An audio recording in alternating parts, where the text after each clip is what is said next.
Okay, now this is the finished meat pie. We now apply our egg on top, and after that it goes straight into the oven. I've been preheating the oven for some time now, so for like 10 minutes the oven has been on. So immediately after this, I take it straight to the oven. Now I'm going to show you how I cut my commercial meat pie. Now it goes into the oven.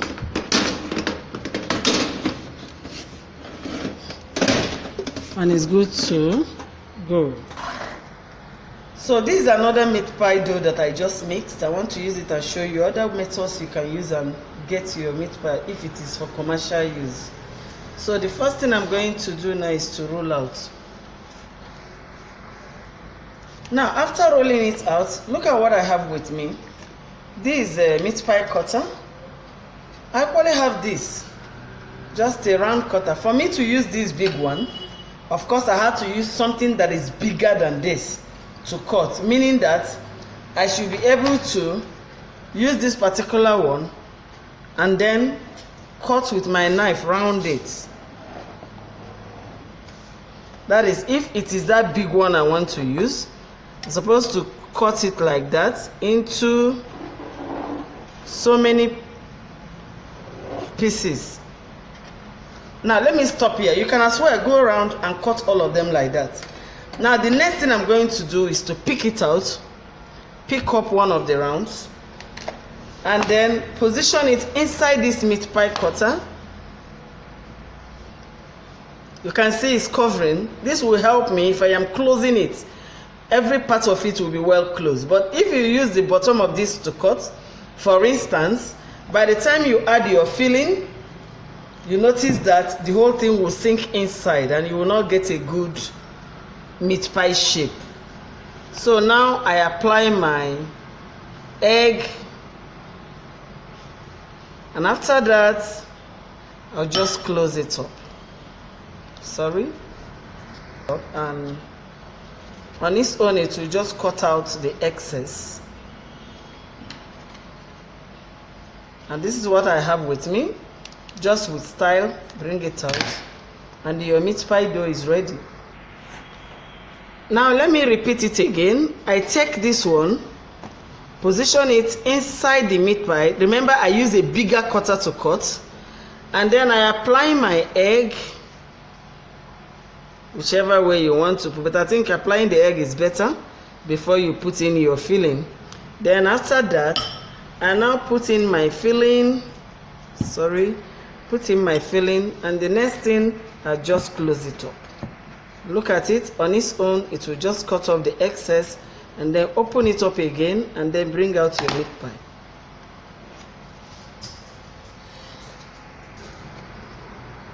Again, you just position it on your tray, ready to cook.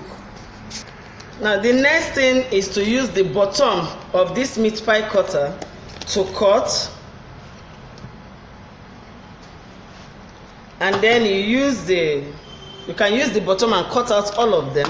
Assuming you want to position it in a smaller cutter, you now position it in a smaller. This is the one I used. I position it in a smaller cutter, and then add in my fillings, apply my egg, and after that, saying I'm good to go, I close it up. And on its own it goes off, and then you have your meat pie. Now when making this, I'm using the smaller, I want to bring out the smaller meat pies now, and I'm using the bottom of the smaller cutter to cut as many as possible. I cut, just get me as many as possible. And then after, you remove the excess,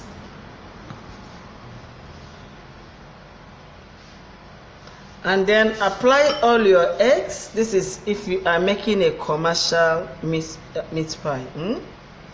Apply all your eggs, and after that You now add in your fillings one by one before closing them.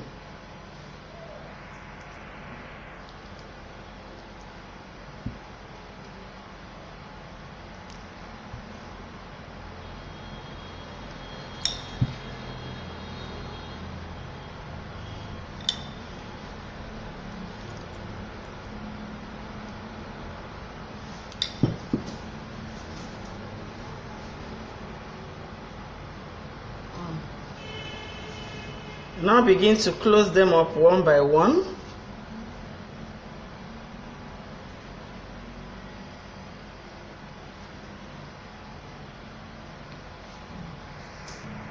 You now begin to design any type of design you want. I showed you the best ways you can use and design it in the other meat pie video, in the first video I posted. So now that I am doing the second video, if you did not watch that one, this one is a part 2 of it.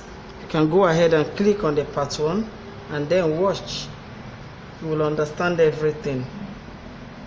No secrets. Everything is unveiled.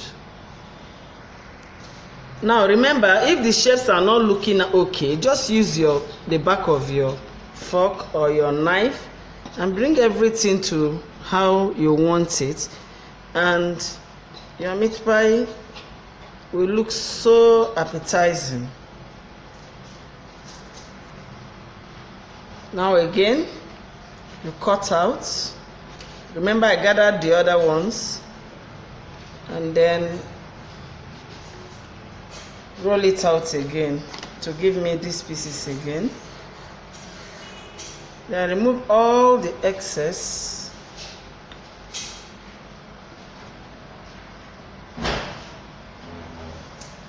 Before you start again, you start by applying your eggs. Remember, that's what I showed you how to do.